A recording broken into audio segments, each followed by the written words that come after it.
The movie begins today with David, a school student with a kind heart, who is fond of his classmate Millie. He learns that she dreams of traveling the world, especially to Rome. While they are heading home, he gives her a gift, a snow globe, which she loves and appreciates. However, a bully named Mark intervenes, kidnaps Millie to trouble David, and throws the snow globe into a frozen lake. David, distressed, moves toward the lake to retrieve the snow globe, determined not to let Mark win. Despite Millie's pleas, he ignores her warnings and reaches the globe. As he grabs it, the ice beneath him breaks, and he falls into the frozen water. As everyone rushes to help, the strong current pulls him away from the hole, making it impossible to find an escape. Just when he thinks he's about to die, he suddenly disappears from the lake and reappears in a public library, drenched and surrounded by a large amount of water that has flooded the place. Before anyone notices, David leaves the library, confused by what just happened. All he knows is that he's suddenly transported from one place to another. As he walks home, he recalls his life. He arrives at his house, a place he's never liked because his father, William,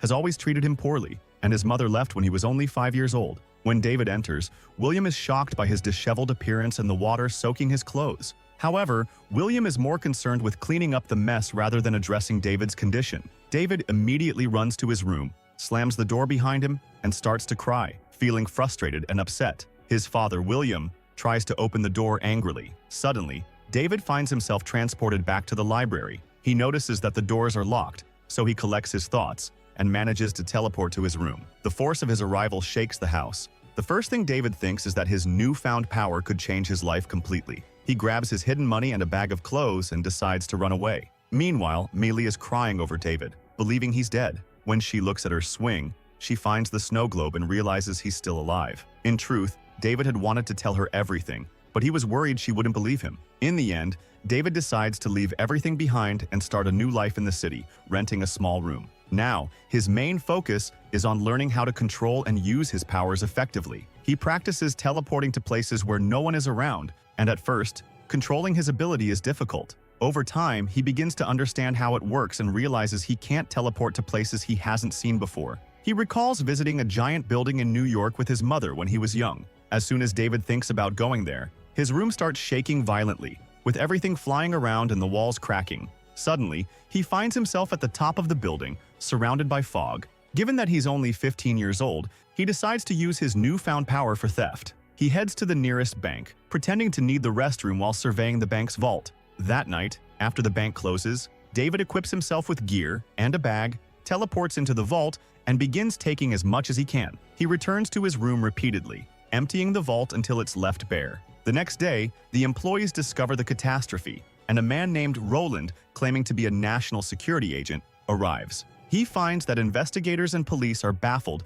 by how the vault, which was secured with the best security systems, was so easily robbed without any evidence or even a security camera capturing the thief. Roland, however, seems to know something that no one else does. As David grows older, his life changes dramatically. He now lives in a luxurious apartment in the city's tallest skyscraper, enjoying all the comforts and luxuries he could ever wish for. David's life is now filled with luxury. His apartment is equipped with secret rooms full of millions of dollars, gold bars, and money from every country. He lacks nothing and can travel anywhere in the world on a whim. Whenever he feels bored, he simply takes some cash and visits any location he desires. For instance, if he wants to go to London and stand atop Big Ben, it's no problem for him. One day, while he's out for some leisure, he spots a girl he likes. He instantly teleports next to her without anyone noticing, except for one person named Griffin. The girl is quickly charmed by him, and within minutes, they go back to her apartment where David enjoys his time. David spends his time surfing in Fiji. Meanwhile, in the forests, a man with the same ability to teleport as David is being chased by a group of people. They manage to capture him by using electric cables that bind him to a tree. The constant electric shocks disable his teleportation ability and paralyze him. Roland, the leader of the group, appears exhausted after the chase and tells David that such a power shouldn't belong to humans. Without hesitation, Roland kills the man with a special knife. Afterward, he receives a call with evidence about the bank heist. When David returns to his apartment, he teleports there but senses something is wrong. To his shock, he finds Roland waiting for him. Roland tells David that they have been searching for him for 8 years and that it has been exhausting. David pretends not to know anything and asks for his lawyer, but Roland is there to end David's life, just as he has done with others who have such powers. David, sensing the imminent danger, tries to fend off Roland, but fails. Roland grabs an electric stun gun and delivers a massive shock, diminishing David's abilities. Despite David's attempts to muster some energy and teleport by holding a photo,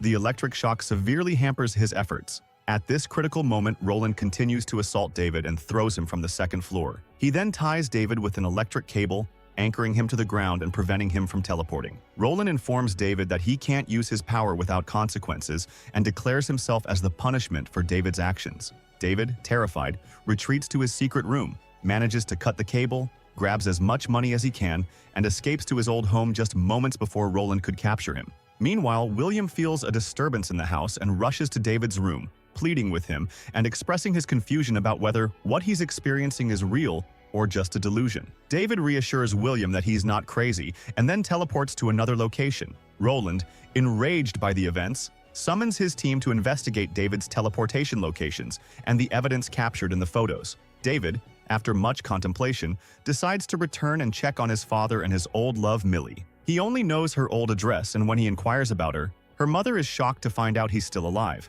She provides him with Millie's current address and informs him that she works at a nearby pub next to the university. Excited, David heads there. He spends some time observing Millie, feeling elated but lacking the courage to approach her. As he is about to leave, he unexpectedly runs into Mark, who recognizes him. David tries to deny his identity and leave, but he stops when he hears Millie calling his name. She recognizes him, and David, feeling awkward, pretends not to know her. Millie notices David's discomfort as she's seen him watching her for a while, making him even more embarrassed. Meanwhile, Mark, as usual, harasses Millie, causing David to lose his temper. He confronts Mark outside, using the moment when no one is watching, transports him to the bank vault. Mark, now drunk and disoriented, finds himself in a completely different location and is terrified by the sudden change. David leaves him there as punishment. David returns to Millie, who asks about Mark. He tells her that Mark ran away after receiving a beating. Millie takes David to her bar, where David admits he was unsure how to talk to her and expresses his happiness at seeing her again.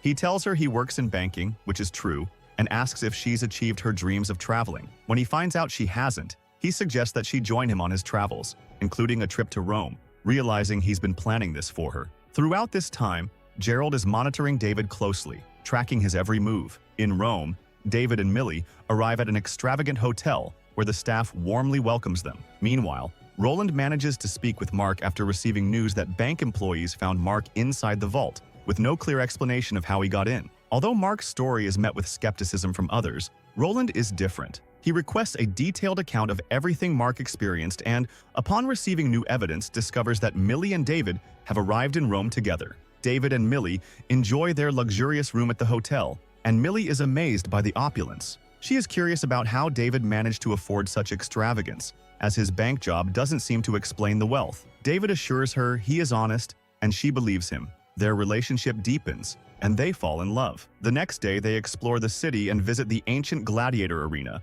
which Millie has always wanted to see. They are disappointed to find it closed. David, determined to fulfill Millie's dream, uses his powers to open a back door, allowing them to enter and experience the arena together. David shows Millie the gladiator arena and the historic site, making her very happy. He opens another door to the main arena from below, which surprises her as such doors should be closed. While David goes to open another door, Griffin appears, angry, and warns David not to open the door because it could be deadly for Millie. David, frustrated, tries to threaten Griffin, but Griffin remains unfazed. Suddenly, Griffin demonstrates his own teleportation ability, shocking David. He realizes that Griffin, and potentially many others around the world, also possess this power. Griffin is frustrated because his repeated teleportation between cities has drawn the attention of the Bladens, a group that hunts people with teleportation abilities and kills them. As the Bladens appear in the arena with their electric weapons, David attempts to escape by teleporting, thinking he has evaded them. However, Griffin, who is highly skilled and experienced in using his power, manages to escape from the Bladens relatively easily.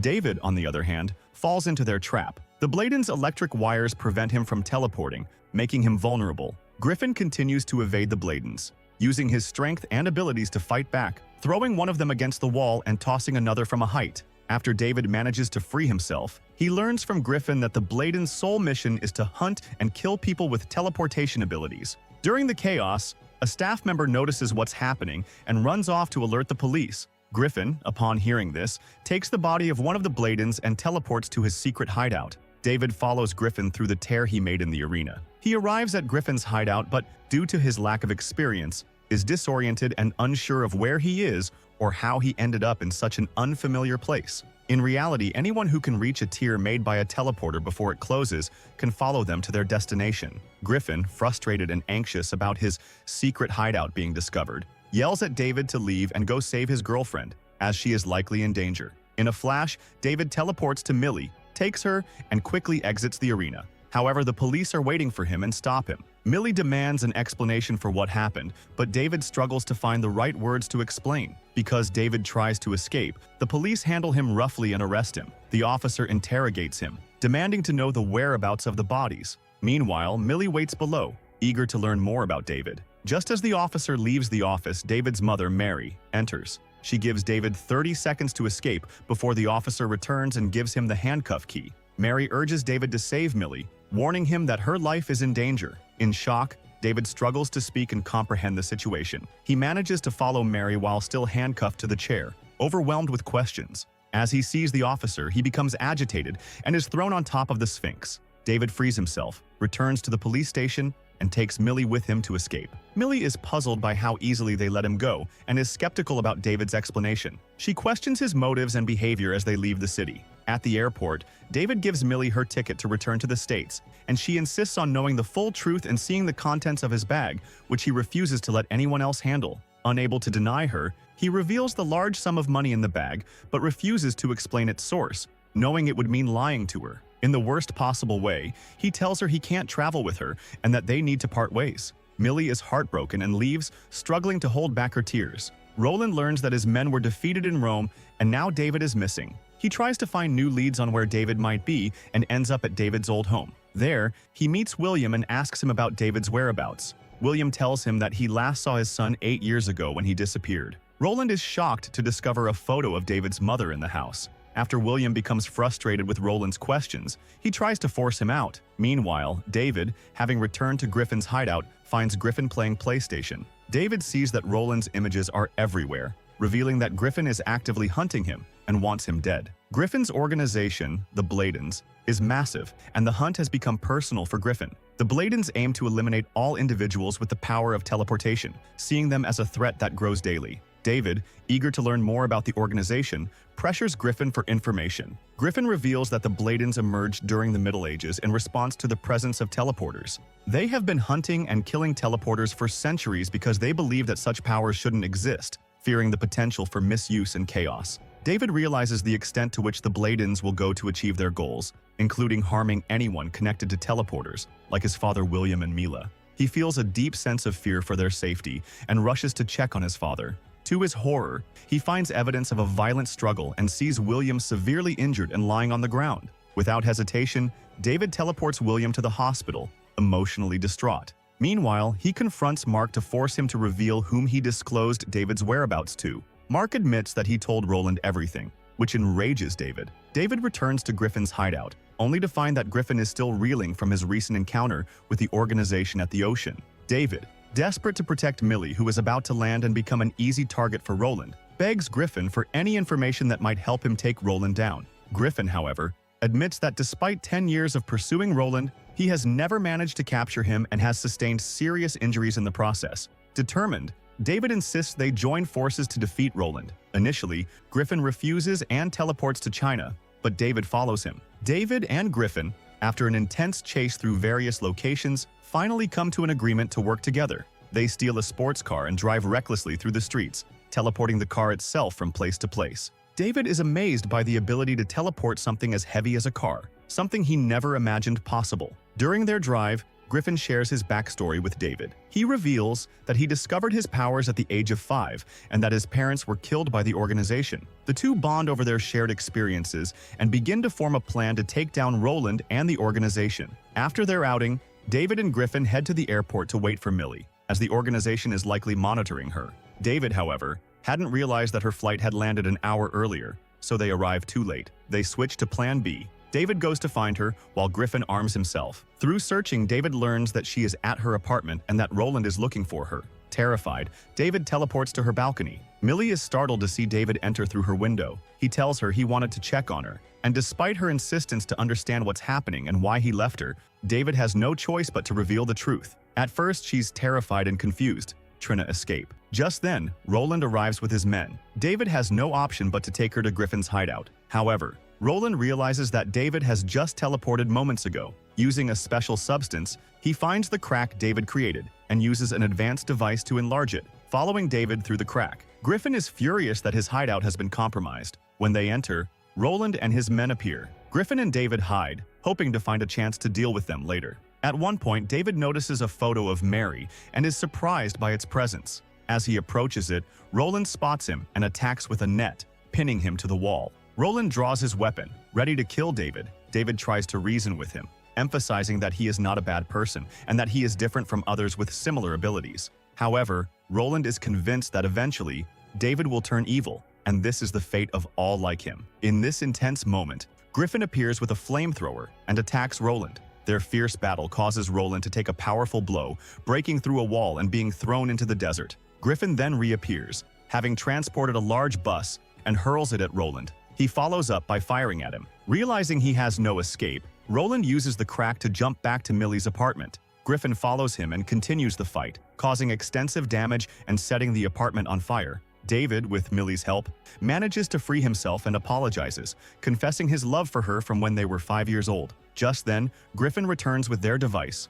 overjoyed, but doesn't anticipate Roland's hook grabbing Millie and pulling her towards him, shocking David and causing him to scream. Millie becomes bait for them, but Griffin is determined to use a bomb to destroy Roland and his team, who he believes are still in the apartment. David, fearful for Millie, tries to stop Griffin, but Griffin argues that sometimes sacrifices must be made for the greater good. David refuses to accept Griffin's plan and takes the bomb, heading to Rome. He and Griffin clash over the bomb until they end up fighting atop the pyramid. Unable to find another solution, David grabs the control device and starts teleporting between locations, with Griffin pursuing him. They eventually end up in a war-torn area amidst tanks and gunfire. Despite being injured from the ordeal, David spots a power tower, gathers his strength, and uses it to throw Griffin, rendering him unable to move or teleport. David is told by Griffin that he has won, but Griffin warns that fighting alone against the organization is futile and that he will surely die. Despite the warning, David chooses to face them alone. When he arrives at the apartment and confronts Millie, members of the organization capture him and bind him to the walls. However, David's true power begins to manifest. As he uses it, the apartment starts shaking violently, with walls and ceilings cracking. Roland is shocked and frightened by the display. Sensing the imminent danger to their lives, David uses all his remaining strength and suddenly teleports the entire apartment to a massive lake, drowning the organization members in the process. David, after destroying the library, is exhausted but manages to save Millie. However, Roland is still a threat. David, with all his remaining strength, teleports them to a small cave in the mountains where it's nearly impossible for anyone to reach them. Later, David arrives at Mary's house, where he is greeted by his sister, who was born after Mary left them. David learns that Mary's sister is one of the Bladens, and that she had to leave him when he was 5 to protect him. She explains that she has been monitoring him from afar to ensure his safety. Now, however, she must leave because if the rest of the organization discovers his location, they will come after him with full force. David quietly exits and talks to Millie, asking her where she would like to go next.